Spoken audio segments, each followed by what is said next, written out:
Baik, terima kasih Pak Agus. Ya, sama-sama Ustaz. Ya. Bismillahirrahmanirrahim. Innal hamdalillah nahmaduhu wa nasta'inuhu wa nastaghfiruh wa na'udzu billahi min sururi anfusina wa min sayyiati a'malina.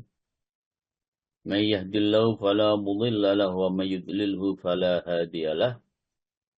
Asyhadu an la ilaha illallah wahdahu la syarika lah wa asyhadu anna Muhammadan 'abduhu wa rasuluh. Allahumma salli wa sallim ala sayyidina Muhammad wa ala alihi wa ashabihi wa man tabi'ahum bi ihsanin ila yaumil qiyamah. Qala Allah Ta'ala fil Qur'anil Karim, Bismillahirrahmanirrahim. Ya ayyuhan nasu inna khalaqnakum min dzakarin wa untha wa ja'alnakum شعوبا وقبائل لتعارفوا إن أكرمكم عند الله أتقاكم. Al-ayah Sadaqallahul Azim. Amma ba'd. Al-Mukarram Ustaz Dr. Andes Gaji, seperti yang saya muliakan, Bapak Ibu, para pengurus dan para jamaah di mana saja panjenengan berada yang saya muliakan. Alhamdulillahirabbil alamin. Mari kita awali dengan bersyukur kehadirat Allah Subhanahu wa taala atas nikmat, rahmat, taufik hidayah, inayahnya yang telah diberikan kepada kita sekalian.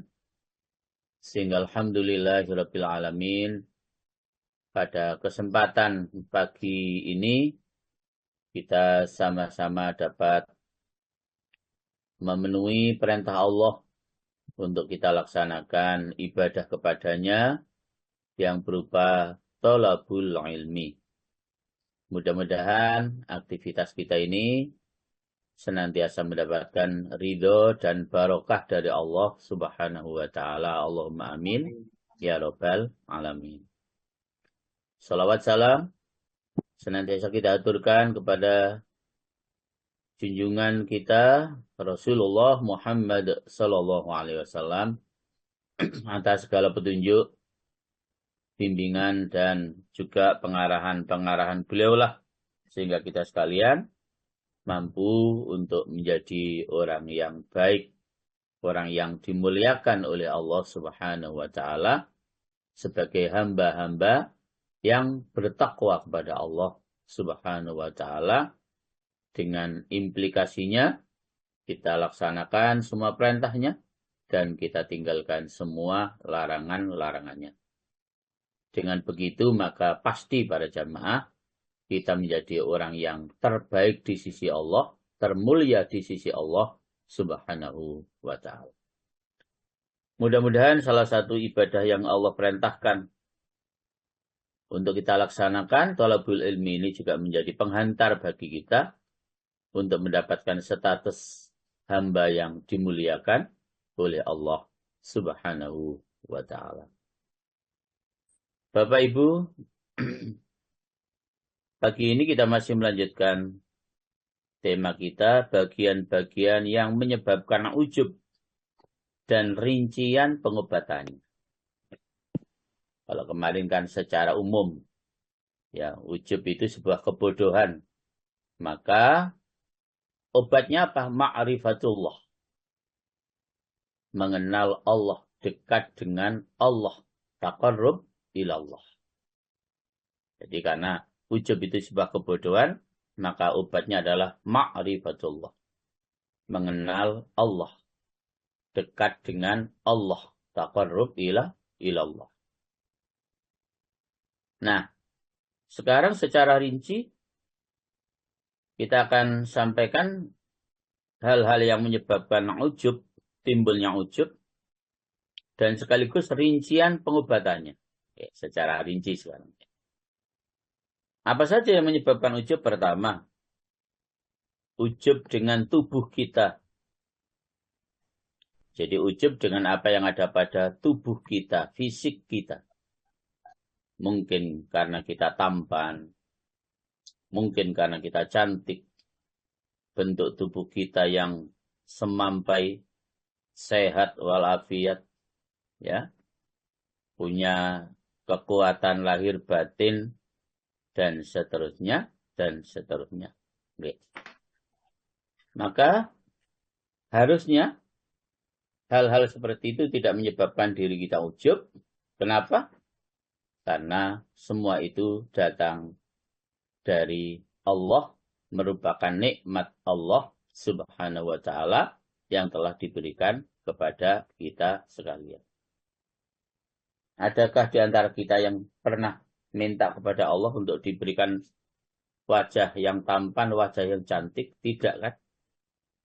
Ketika ada di antara kita yang diberikan oleh Allah, atau ketika ada di antara kita yang berwajah cantik dan tampan, itu sama sekali bukan karena kita pernah meminta, tapi itu semata-mata adalah karena karunia nikmat Allah Subhanahu wa ta'ala.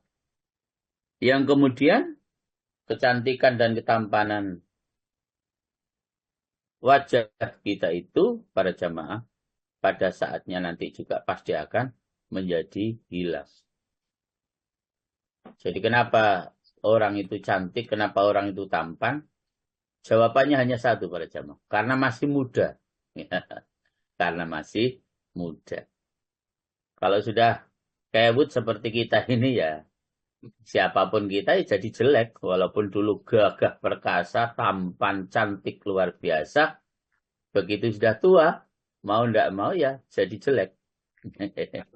Jadi tidak ada yang abadi. Ya, apa yang ada di dunia ini. Ya. Makhluk Allah ini tidak ada yang abadi. Semuanya akan menjadi berubah, menjadi tidak sempurna, menjadi kurang bagus. Jadi jemaah, obatnya apa? Ingat bahwa itu adalah nikmat Allah Subhanahu wa ta'ala yang diberikan kepada kita. Maka tidak perlu kemudian dengan ketampanan dan kecantikan wajah kita menyebabkan kita ujub, bahkan menyombongkan diri di antara teman-teman yang ada di sekitar kita. Bahkan ingatlah para jamaah, kita terbuat dari mimma immahin, dari setetes air yang hina. Ya, dari setetes air yang hina. Bercampur lumpur. Bahkan nanti ketika kita sudah meninggal, tubuh kita akan menjadi hancur. Ya. Bahkan akan menjijikkan jika dilihat oleh manusia. Maka sekali lagi, ketampanan, kecantikan jangan menyebabkan kita ujub, karena itu adalah karunia Allah Subhanahu wa ta'ala. Ini karunia Allah Subhanahu wa ta'ala.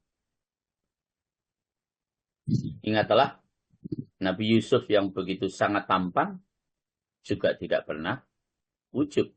Ya.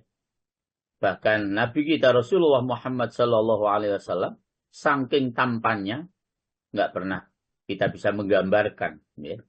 Juga beliau tidak pernah ujub dengan ketampanan para nabi-nabi kita tersebut.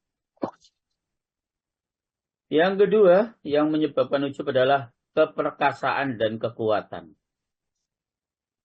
Sebagaimana yang telah diceritakan dari hal keadaan kaum Ad maksud saya, kaum Ad. Ketika mereka berkata, sebagaimana yang telah difirmankan oleh Allah di dalam surat Fussilat, okay, ayat yang ke-15. Di tengah-tengah ayat itu, atau di penggalan ayat itu, ada lafaz man asyaddu minna quwwah. Bila ayat. Ada Bu Indri? Halo Bu Indri. Ustaz, Assalamualaikum. Wonten Ustaz. Nggih. Fussilat 15. Surat 41. 41. Nggih, surat 41. Nggih Ustaz, siap. Maka adapun kaum Ad, mereka menyombongkan diri di bumi tanpa mengindahkan kebenaran. Dan mereka berkata, siapakah yang lebih hebat kekuatannya dari kami? Tidakkah mereka memperhatikan bahwa sesungguhnya Allah yang menciptakan mereka. Dia lebih hebat kekuatannya dari mereka, dan mereka telah mengingkari tanda-tanda kebesaran kami. Bapak Ibu, begitu sombongnya kaum Ad. Man asyaddu minna quwwah. Siapakah yang lebih besar kekuatannya dari kami? Nah, jadi tidak boleh sombong. Ya, tidak boleh sombong. Kemudian para jamaah, terkadang kita orang mukmin itu juga mengandalkan pada kekuatan kita.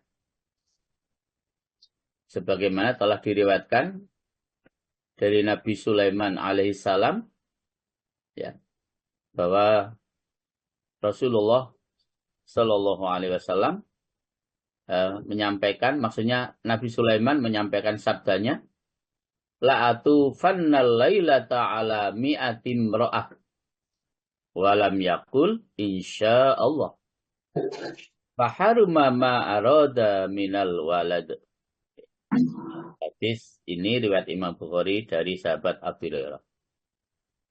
Jadi kata Nabi Sulaiman, akan saya kelilingi atau akan saya gilir pada satu malam atas 100 wanita atau istri-istrinya. Namun ia tidak mengatakan insya Allah. Kalau Allah menghendakinya. Jika Allah menghendakinya. Maka Nabi Sulaiman alaihissalam terhalang dari anak yang dikehendaki. Jadi Nabi Sulaiman itu istrinya sangat banyak. Amat sangat jauh dengan istri Rasulullah. Jadi istri Nabi Sulaiman sampai 300 orang. Nah, satu hari dia pernah mengatakan, saya akan menggilir semalam itu istri saya sebanyak 100 istri. Semalam akan menggilir istrinya itu sebanyak 100. Oke. Tapi dia tidak mengatakan insya Allah. Jika Allah menghendaki. Maka apa yang terjadi? Dari 100 orang istrinya yang telah dipenuhi haknya ya, oleh Nabi Sulaiman alaihissalam, satu pun tidak ada yang hamil. Jadi satu pun tidak ada yang hamil. Ya, karena beliau lupa mengucapkan insya Allah. Jika Allah menghendaki. Makanya para jamaah ini menjadi pelajaran berharga buat kita. Jangan pernah kita mengandalkan kekuatan diri kita, lalu melupakan Allah, sehingga, oh itu pasti saya bisa. Jangan, ya. Katakan, insya Allah saya bisa. Bisa karena dikehendaki oleh Allah. Bukan semata-mata karena kekuatan diri kita. Sampai seorang nabi pun, ya seperti itu. Kadang-kadang juga karena merasa punya kekuatan, maka lupa mengucapkan insya Allah. Walaupun 100 orang istrinya digilir satu malam itu, sekali lagi, satu pun tidak ada yang hamil. Sehingga tidak mendapatkan keturunan. Karena Nabi Sulaiman alaihissalam lupa untuk mengucapkan insya Allah. Begitu pula juga sabda Nabi Daud alaihissalam. Jikalau engkau menguji diriku, ya kepada Allah ini, dia mengatakan, Nabi Daud alaihissalam ini, niscaya aku bersabar.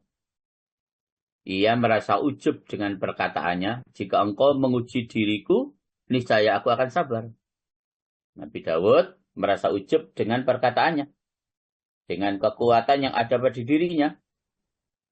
Maka ketika ia mendapatkan ujian disebabkan wanita, lalu ia tidak bersabar.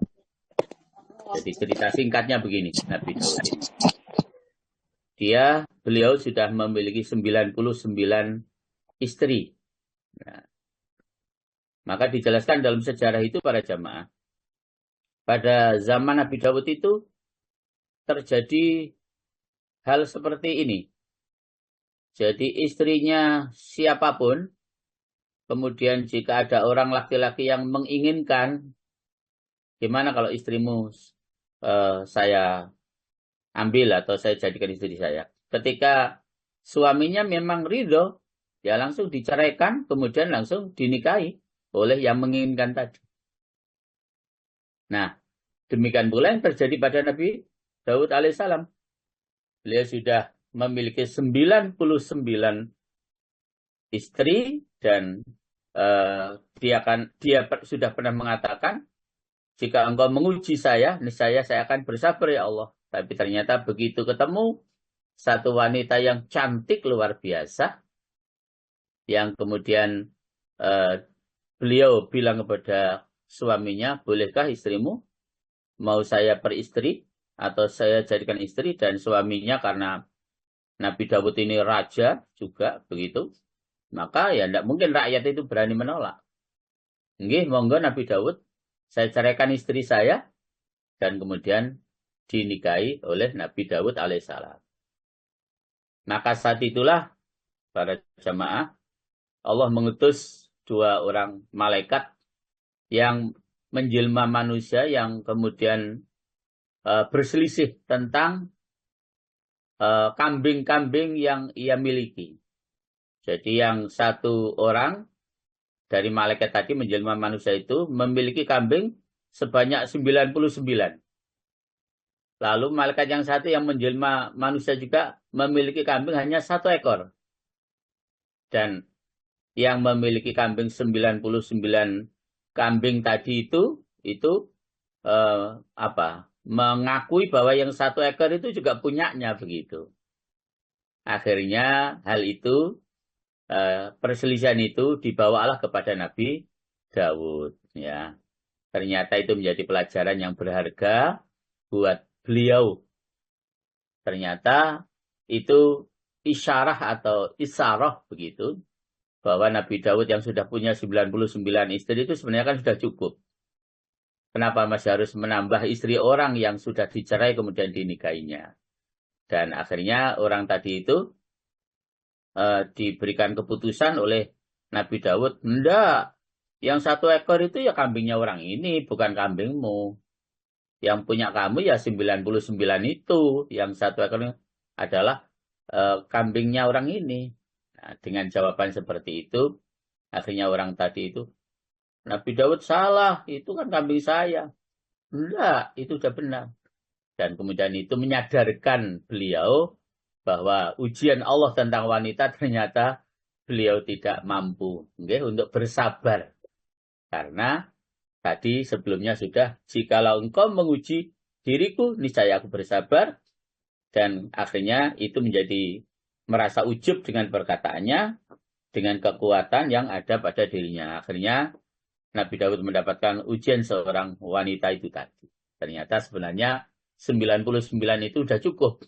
Tapi begitu ada wanita lain yang lebih cantik, Nabi Dawud masih kepingin menikahinya, dan dari suaminya wanita tadi itu kemudian diceraikan dan dinikahi oleh Nabi Dawud alaihissalam. Dan kemudian itu menyebabkan Nabi Dawud kemudian bertaubat dengan taubatan nasuha kepada Allah Subhanahu wa Ta'ala. Jadi jangan pernah kita mengandalkan kekuatan diri kita, karena ternyata kita ini ya bukan siapa-siapa dan bukan apa-apa kecuali kekuatan yang diberikan oleh Allah Subhanahu wa Ta'ala. Berikutnya para jamaah merasa ujub dengan akal pikirannya.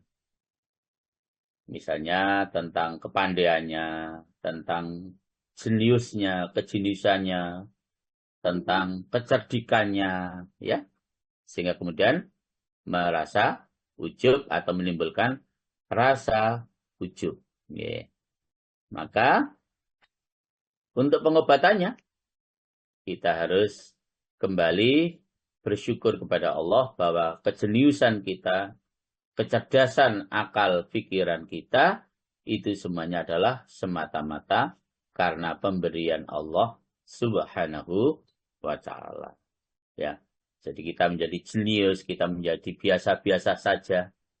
kita menjadi rotok tell me, yaitu semuanya adalah karena pemberian Allah Subhanahu wa taala.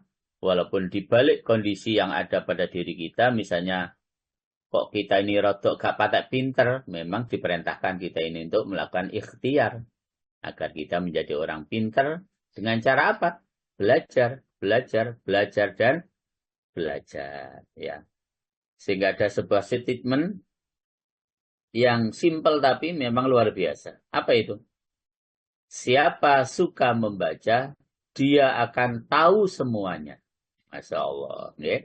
Siapa yang suka membaca, dia akan tahu semuanya. Dan itu yang diperintahkan oleh Allah dalam Al-Quran. Iqra' bismi rabbikal ladzi khalaq. Dan seterusnya. Perintah agar kita membaca itu memang sudah sejak awal diturunkan Al-Quran. Allah Subhanahu wa taala sudah mengajak kepada kita untuk menjadi orang yang cerdas, orang yang jenius, orang yang memiliki kecerdikan dan kecerdasan serta kepandaian, tetapi jangan sampai kecerdasan dan kepandaian kita ini menyebabkan kita sombong, menyebabkan kita ujub, dan pengobatannya, mari kita bersyukur kepada Allah atas anugerah yang Allah berikan kepada kita dengan kita diberikan kecerdasan atau kejeniusan tersebut. Justru kita harus bersyukur kepada Allah Subhanahu wa ta'ala. Yang keempat, merasa ujub dengan sebab nasab yang mulia. Keturunan bangsawan. Jadi keturunan bangsawan. Padahal para jamaah, bukan karena nasab yang menjadi ukuran kita mulia di sisi Allah. Tapi kemuliaan kita di sisi Allah itu adalah karena ketakwaan kita kepada Allah Subhanahu wa ta'ala. Sebagaimana yang Allah dawuhkan di dalam Al-Hujurat 49 ayat 13. Bu Indri. Bismillahirrahmanirrahim. Ya ayyuhan nasu inna khalaqnakum min dzakarin wa unsa waja'alnakum syu'uban wa qabaila lita'arafu inna akramakum 'indallahi atqakum. Ila akhir ayat. Monggo Bu Indri. Nggih, Ustaz. Ayat anu nggih. Entar Ayat 13. Surat 49. Nggih, Ustaz. Wahai manusia, sungguh kami telah menciptakan kamu dari seorang laki-laki dan seorang perempuan. Kemudian kami jadikan kamu berbangsa-bangsa dan bersuku-suku agar kamu saling mengenal. Sungguh yang paling mulia di antara kamu di sisi Allah ialah orang yang paling bertakwa. Sungguh Allah Maha mengetahui, Maha teliti. Inna akramakum 'indallahi atqakum. Sesungguhnya yang paling mulia di antara kamu di sisi Allah ialah orang yang paling bertakwa di antara kamu. Kemuliaan bukan sekedar karena nasab atau keturunan. Ya. Apa artinya keturunan Nabi, tapi ketika kemudian berbuat dolim, kemungkaran, sama sekali tidak ada kemuliaan. Tetapi biarlah kita keturunan orang-orang biasa. Ketika kemudian kita membekali diri kita dengan bekal yang terbaik dalam hidup ini, yang namanya taqwa Allah, maka itu yang menyebabkan diri kita menjadi mulia di sisi Allah Subhanahu wa ta'ala. Ayat ini para jamaah yang sudah pernah saya sampaikan, saya ulangi sekali lagi. Saya sudah menyampaikan lama sekali, tapi saya lupa. Ayat ini para jamaah yang menyebabkan kemudian saya menangis terseduh-seduh ketika dulu saya haji yang pertama. Ketika saya harus bercengkrama dengan saudara-saudara saya dari Ethiopia, dari Nigeria, yang nyuwun sewu dari sisi fisik nggih ngaten menika. Ya sudah hitam kelam nggih. Ngapunten Allah takdirkan dari sisi wajahnya juga Seperti itu panjenengan sudah pirsa maksudnya. Ya. Masya Allah, betapa benarnya ya Allah firman-Mu ini. Andai kata kau muliakan hamba-Mu itu karena ketampanan dan karena kecantikan, karena nasab. Bagaimanakah nasibnya saudara-saudara saya ini ya Allah?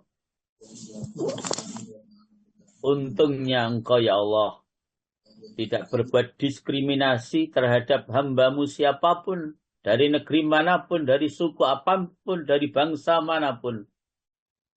Bahwa yang paling mulia di sisi-Mu ya Allah adalah mereka yang paling bertakwa kepada-Mu. Luar biasa ayat ini. Ya. Jadi sudah tidak ada lagi kasta-kasta apapun. Dalam Islam ini tidak ada lagi seterata-seterata apapun. Ya. Dan seterata yang paling tinggi dalam kehidupan kita adalah jika kita membekali diri kita dengan takwa Allah. Itu saja yang menyebabkan diri kita paling mulia di sisi Allah Subhanahu wa ta'ala.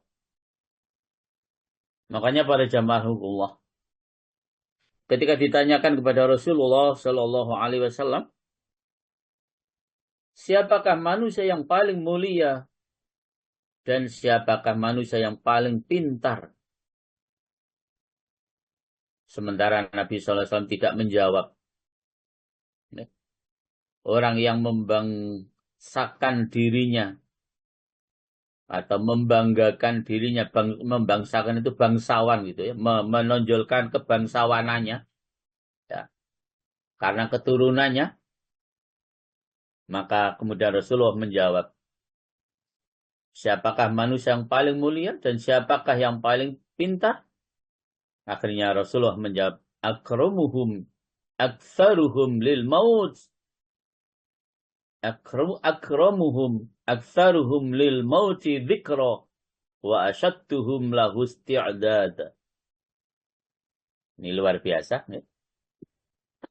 Yang termulia dari mereka adalah yang paling banyak ingatannya kepada mati dan yang paling banyak persiapannya untuk mati. Hadis surat Imam Ibnu Majah dari sahabat Ibnu Umar. Jadi manusia yang termulia itu adalah manusia yang paling banyak ingatnya kepada kematian dan yang paling banyak melakukan persiapan menuju kematian itu. Apa yang harus kita siapkan? Apa yang harus kita siapkan untuk menuju kematian itu? Kembali lagi para jamaah, ya kita harus mempersiapkan diri, membekali diri dengan bekal yang terbaik yang namanya taqwallah. Dalam Al-Baqarah 197 Allah dawuh, Al-Hajju ashhurum ma'lumat فمن فرض فيهن الحج فلا رفث ولا فسوق ولا جدال في الحج وما تفعلوا من خير يعلمه الله وتزودوا فإن خير الزاد التقوى واتقون يا أولي الألباب. Indri? Ini Ustaz. Musim haji itu pada bulan-bulan yang telah dimaklumi. Barang siapa mengerjakan ibadah haji dalam bulan-bulan itu, maka janganlah dia berkata jorok atau rafas, berbuat maksiat dan bertengkar dalam melakukan ibadah haji. Segala yang baik yang kamu kerjakan, Allah mengetahuinya. Bawalah bekal, karena sesungguhnya sebaik-baik bekal adalah takwa. Dan bertakwalah kepadaku, wahai orang-orang yang mempunyai akal sehat. وَتَزَوَّدُوا فَإِنَّ خَيْرَ الزَّادِ التَّقْوَى وَاتَّقُونِ يَا أُولِي الْأَلْبَابِ. Begitu konkretnya ayat ini para jamaah, bahwa bekal terbaik untuk mempersiapkan kematian kita adalah taqwallah. Adalah taqwallah. Bukan yang lain. Maka orang yang paling mulia adalah orang yang paling banyak mempersiapkan diri untuk menuju kepada kematian. Bahkan orang yang paling mulia adalah orang yang paling banyak mengingat akan kematian. Mengingat akan kematian. Begitu pentingnya membekali diri dengan takwa Allah ini para jamaah. Sehingga yang diberikan wasiat, yang diperintahkan oleh Allah untuk membekali diri dengan takwa ini bukan hanya manusia biasa seperti kita para jamaah. Sampai kepada para nabi-nabi dan rasul-rasul Allah pun para jamaah masih diingatkan oleh Allah agar selalu bertakwa kepada Allah Subhanahu wa taala. Padahal jelas dan begitu konkret serta sangat nyata bahwa para nabi-nabi Allah, para rasul-rasul Allah adalah manusia-manusia yang paling bertakwa Subhanahu wa taala. Tetapi demikian masih diingatkan oleh Allah untuk bertakwa kepadanya. Itulah yang Allah jelaskan di dalam An-Nisa ayat 131. Walillahi ma fis samawati wa ma fil ardh. وَلَقَدْ وَصَّيْنَا الَّذِينَ أُوتُوا الْكِتَابَ مِنْ قَبْلِكُمْ وَإِيَّاكُمْ أَنِ اتَّقُوا اللَّهَ وَإِنْ تَكْفُرُوا فَإِنَّ لِلَّهِ مَا فِي السَّمَاوَاتِ وَمَا فِي الْأَرْضِ وَكَانَ اللَّهُ غَنِيًّا حَمِيدًا. Dan milik Allah lah apa yang ada di langit dan apa yang ada di bumi. Dan sungguh kami telah memerintahkan kepada orang yang diberi kitab suci sebelum kamu dan juga kepadamu agar bertakwalah kepada Allah. Tetapi jika kamu ingkar, maka ketahuilah milik Allah lah apa yang ada di langit dan apa yang ada di bumi. Dan Allah Maha Kaya, Maha Terpuji. Bapak Ibu para jamaah, jangan pahami ayat ini. Walaqad wassaynal ladzina utul kitaba min qablikum wa iyyakum anittaqullah. Sungguh kata Allah, kami telah memerintahkan kepada orang-orang yang telah kami berikan Alkitab sebelum kamu. Berarti siapa? Para nabi-nabi Allah. Para rasul-rasul Allah. Ya.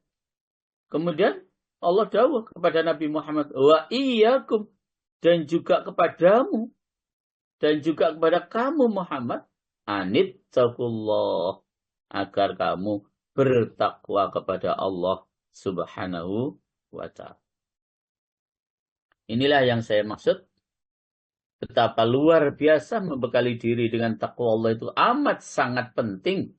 Sehingga yang diperintahkan oleh Allah untuk membekali dirinya dengan takwa bukan hanya manusia biasa seperti kita, tetapi juga para nabi-nabi Allah.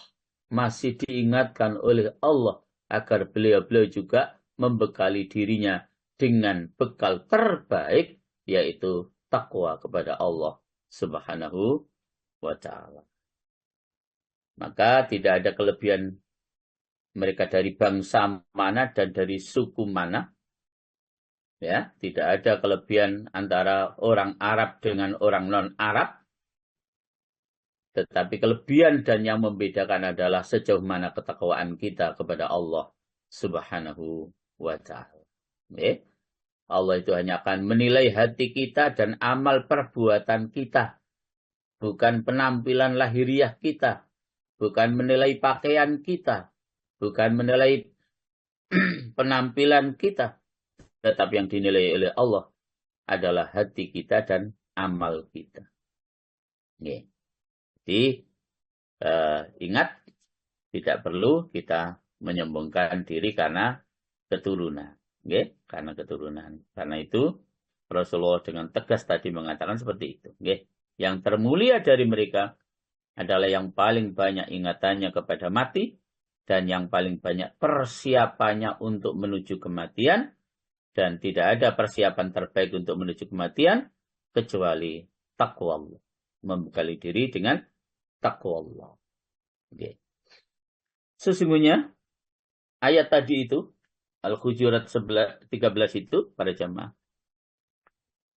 diturunkan ketika sahabat Bilal bin Rabah radhiyallahu an mengumandangkan azan pada hari terbukanya kota Mekah pada saat terjadi Fathu Mekah pada tahun 8 Hijriah itu. Maka Haris bin Hisham, Suhail bin Amr, dan Khalid bin Usaid berkata, budak hitam ini mengumandangkan azan di atas Ka'bah. Jadi seakan-akan menghina orang hitam. Budak hitam ini mengumandangkan azan di atas Ka'bah. Maka Allah kemudian menurunkan, Inna akramakum indallahi atqakum. Sesungguhnya orang yang paling mulia di antara kamu di sisi Allah ialah orang yang paling bertakwa di antara kamu. Masya Allah. Ya, di antara kamu. Oleh sebab itu para jamaah, Rasulullah Sallallahu Alaihi Wasallam juga mengingatkan kita dengan sabda beliau, Inna allaha qad adhaba ankum aibatal jahiliyah. Ay kibraha kullukum banu Adam wa Adamu min turab. Sesungguhnya Allah telah menghilangkan dari kalian akan perbuatan celah pada masa jahiliyah, yaitu kesombongannya. Jadi salah satu perbuatan celah yang dihilangkan oleh Allah yang terjadi pada zaman jahiliyah adalah kesombongan, dan itu kemudian sudah dihilangkan. Dan kemudian beliau dawuh, seluruhmu atau seluruh kamu adalah anak Adam, sedang Nabi Adam adalah diciptakan oleh Allah dari tanah. Karena itulah saat itu Iblis laknatullah tidak mau melakukan perintah Allah untuk sujud di hadapan Nabiullah Adam, sujud penghormatan, bukan sujud untuk pengabdian, menolak keras, merasa bahwa karena Adam diciptakan dari tanah. Okay? Diciptakan dari tanah, sehingga dia tidak mau sujud di hadapan Nabiullah Adam alaihis salam. Jadi ingat, siapapun kita adalah Banu Adam. Wa Adamu min turab. Seluruh kita adalah anak keturunan Nabiullah Adam alaihissalam. Dan ingat bahwa Nabiullah Adam alaihissalam itu, para jamaah, adalah diciptakan oleh Allah dari tanah. Ya, dari tanah. Gitu. Nabi SAW menerangkan bahwa jikalau mereka semua cenderung kepada dunia, niscaya tiada bermanfaat untuk mereka nasab, termasuk nasab yang termulia saat itu, nasab Quraisy, ya, itu tidak ada artinya ketika kita menyombongkan diri. Ya, ketika menyombongkan diri. Karena itu turun kepada Rasulullah untuk mengingatkan keluarga beliau dalam surat Asy-Syu'ara, surat yang ke-26, ayat 214. Allah dawuh, wa anzir ashiratakal aqrabin. Indri. Ini Ustaz, ayat ke-214. Dan berilah peringatan kepada kerabat-kerabatmu Muhammad yang terdekat. Okay. Jadi Rasulullah diperintahkan oleh Allah untuk memberikan peringatan kepada keluarga-keluarga beliau yang terdekat yang terkait dengan keturunan itu, okay? Bangsawan itu. Memang bangsa Quraisy itu bangsa yang termulia waktu itu. Okay? Keluarga Quraisy itu adalah keluarga yang termulia saat itu. Tapi justru Allah memerintahkan kepada Nabi, wa anzir ashiratakal aqrabin, dan berilah peringatan kepada kerabat-kerabatmu yang terdekat. Jangan ujub karena keturunan. Bapak Ibu para jemaah. Maka Nabi Shallallahu Alaihi Wasallam pun pernah memanggil mereka segolongan demi segolongan. Sampai kemudian beliau bersabda, Ya Fatimah bintu Muhammad, Ya Sofiyah bintu Abdul Muttalib, Ammah, wa Rasulillahi sallallahu alaihi wasallam, i'malan li anfusikuma, fa inni la ughni ankuma minallahi syai'an. Riwayat Bukhari dan Muslim dari sahabat Abu Hurairah. Ketika beliau memanggil mereka segolongan demi segolongan, lalu beliau sampai dawuh, wahai Fatimah binti Muhammad, wahai Sofiyah binti Abdul Muttalib, bibi Rasulullah sallallahu alaihi wasallam. Apa kata beliau? Beramallah untuk dirimu. Sesungguhnya aku, kata Rasulullah, tidak bisa menolong dari Allah untuk kamu berdua. Ini menunjukkan bahwa siapapun kita, para jamaah, harus semangat untuk ibadah sendiri-sendiri. Tidak ada istilah swarga nunut, neraka katut, tidak ada. Tidak ada swarga nunut, neraka katut, tidak ada. Kita mesti bersemangat untuk melaksanakan ibadah sendiri-sendiri. Dengan semangat yang luar biasa. Sampai pada putri Rasulullah, bibi Rasulullah. Rasulullah tetap memerintahkan i'malan li anfusikuma. Fa inni la ughni ankuma minallahi syai'a. Beramalah untuk diri kalian berdua. Sesungguhnya aku tidak bisa menolong dari Allah untuk kamu berdua. Masya Allah. Jadi ini harus menyadarkan kita bahwa betul-betul membekali diri dengan beribadah kepada Allah Subhanahu wa Ta'ala itu sangat penting. Jangan pernah kita ujub dan membanggakan diri karena keturunan kita. Karena keturunan kita. Bapak Ibu, padahal jelas Rasulullah itu akan diberikan izin oleh Allah Subhanahu wa Ta'ala. Jangankan kepada keluarganya, kepada orang-orang yang tidak pernah mengenalnya, kita semua umatnya ini, asal kita membekali diri dengan beriman kepada Allah, takwa kepada Allah, itu memang di akhirat nanti ada jaminan untuk mendapatkan syafaat Rasulullah Sallallahu Alaihi Wasallam. Jadi untuk mendapatkan syafaat Rasulullah Sallallahu Alaihi Wasallam.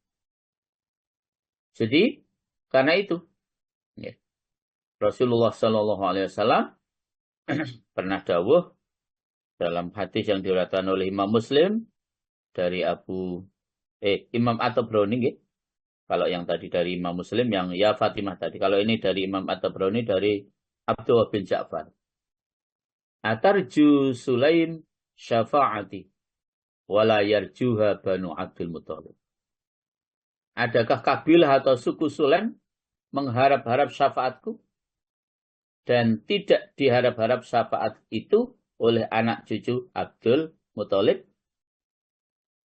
Maka yang demikian itu para jamaah menunjukkan bahwa Nabi Shallallahu Alaihi Wasallam akan juga mengkhususkan kepada keluarganya dengan diberikan syafaat oleh Rasulullah Shallallahu Alaihi Wasallam. Tetapi tetap istilah mudahnya syafaat itu berfungsi untuk istilahnya menambal. Menambal kekurangan kita di dalam beribadah kepada Allah itu akan ditambal dengan syafaat Rasulullah Shallallahu Alaihi Wasallam. Jadi jangan pernah kita kemudian tidak ibadah sama sekali lalu ingin mendapatkan syafaat Rasulullah. Jangan.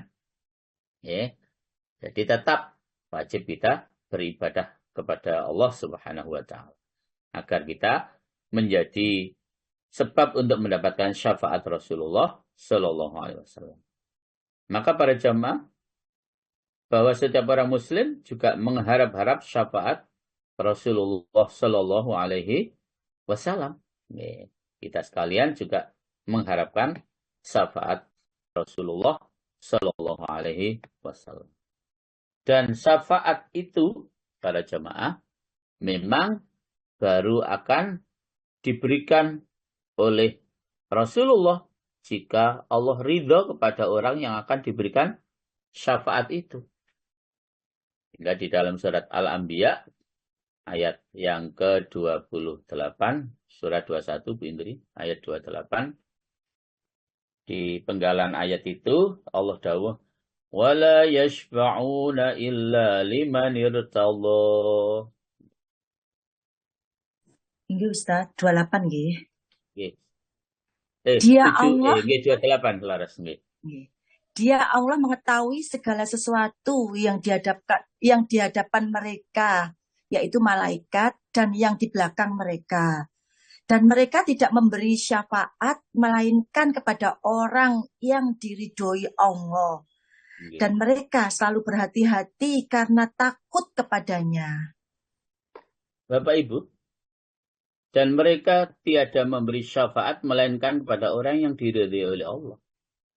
Agar kita mendapatkan ridha Allah dan mendapatkan kesempatan untuk mendapatkan syafaat Rasulullah Shallallahu Alaihi Wasallam, maka kita harus selalu berada dalam iman dan takwa kepada Allah Subhanahu wa Ta'ala. Sehingga kemudian ditegaskan lagi dalam ayat kursi Bu Indri, Al-Baqarah 255. Di penggalan ayat itu Allah dawuh, man dzalladzi yashfa'u indahu illa bi'idnih. Gitu. Inggih dibaca semua atau gimana? Enggak usah baca semua. Dari Saya mana bacakan yang aja. ayat Nggih. berapa? Ayat 255, 255 Al-Baqarah nggih. 255. Yang penggalanya Man paling bawah. dzalladzi, mulai Oh, man dari dzalladzi, siapakah yang dapat itu, dari itu aja. Oh, nggih. Siapakah? Sekedap ini sudah ketemu. Siapakah yang dapat? Oh, nggih. Miliknya apa yang ada di langit dan apa yang ada di bumi. Tidak ada yang dapat memberi syafaat di sisinya tanpa izinnya. Dia mengetahui apa yang di hadapan mereka dan apa yang ada di belakang mereka. Dan mereka tidak mengetahui sesuatu apapun tentang ilmunya, melainkan apa yang dia kehendaki, yaitu kursinya, meliputi langit dan bumi. Dan dia tidak merasa berat memelihara keduanya. Dan dia maha tinggi, maha besar. Sampun, Ustaz. Sampun, betul. Nggih, Jadi betul. Bapak Ibu ada jamaah, man dzalladzi yashfa'u 'indahu illa bi'idzni. Hati-hati membaca ayat kursi ini.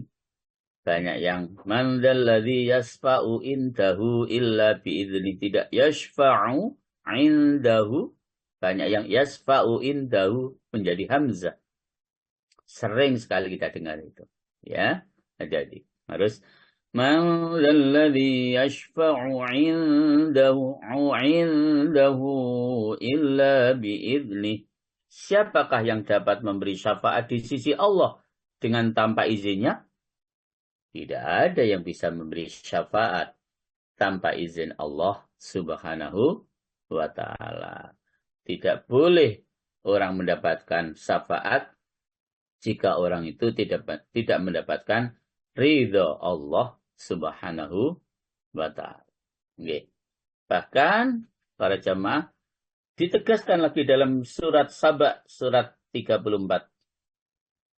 Ayat yang ke-23.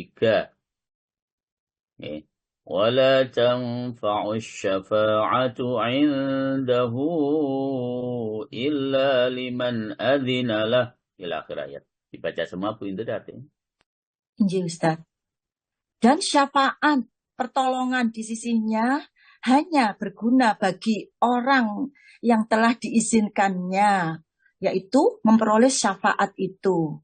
Sehingga apabila telah dihilangkan ketakutan dari hati mereka, mereka berkata, apakah yang telah difirmankan oleh Tuhanmu? Mereka menjawab, perkataan yang benar, dan dialah yang maha tinggi, maha besar. Nggih. Dan tiadalah berguna syafaat di sisi Allah, melainkan bagi orang yang telah diizinkannya memperoleh syafaat itu. Jadi jelas nggih? Jika Allah tidak mengizinkan kepada Rasulullah, tidak mengizinkan kepada para orang-orang yang mati syahid untuk memberikan syafaat kepada keluarganya, maka tidak mungkin para nabi dan orang-orang yang diizinkan oleh Allah memberikan syafaat itu bisa memberikan syafaat jika tanpa izin Allah Subhanahu wa ta'ala. Maka Bapak Ibu, ada hadis yang mengingatkan kita syafaat itu akan diberikan dan diizinkan oleh Allah untuk Rasulullah Shallallahu Alaihi Wasallam memberikan syafaat itu para jamaah jika kita ini mati tidak membawa dosa syirik. Jika kita ini meninggal dengan tanpa membawa dosa syirik.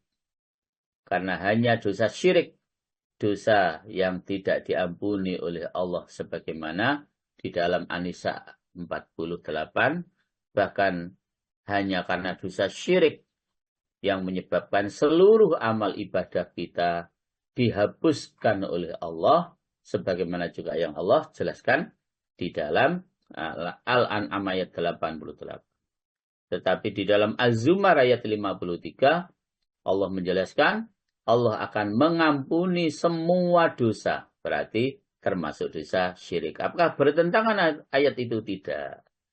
Dosa syirik itu tidak diampuni oleh Allah jika kita meninggal masih membawa dosa syirik itu. Ketika kita masih hidup dan bertaubat kepada Allah dengan memperbarui keimanan kita lagi, bersyahadat lagi untuk menyatakan bahwa tidak ada Tuhan selain Allah dan bahkan Nabi Muhammad adalah utusan Allah, dan setelah itu ikuti dengan banyak beristighfar kepada Allah, mohon ampun kepada Allah dengan taubatan nasuha, diikuti dengan kita melaksanakan amal dan ibadah, maka para jamaah tidak ada dosa yang tidak diampuni oleh Allah Subhanahu wa ta'ala. Itu dosa yang tidak bisa terampuni ketika dosa syirik itu sampai kita bawa mati belum bertaubat. Maka anak cucu kita, keluarga kita tidak bisa memohonkan ampun atas kesalahan, atas dosa syirik itu kepada Allah Subhanahu wa ta'ala. Sehingga monggo hati-hati dan seleksi serta selektif agar tidak sampai kita terjerumus di dalam melakukan perbuatan dosa syirik. Dan sering pernyataan ini saya sampaikan dan saya ulangi lagi tidak apa-apa karena penting ya. Siapa sih para jamaah? Orang hidup ini yang tidak kepingin kaya, yang tidak kepingin jaya, yang tidak kepingin punya pangkat dan jabatan yang tinggi, uang yang sangat banyak, semuanya kepingin. Kalau ada orang yang tidak kepingin seperti itu, kayaknya kurang normal sih. Semuanya kepingin kaya, semuanya kepingin jaya, semuanya kepingin punya pangkat dan jabatan yang tinggi. Pertanyaannya, apakah hal itu dilarang dalam Islam? Jawabannya tidak. Yang dilarang adalah jika kekayaan, pangkat, dan jabatan, serta status sosial yang tinggi di tengah-tengah kehidupan masyarakat, kita peroleh dengan jalan syirik. Itu yang dilarang.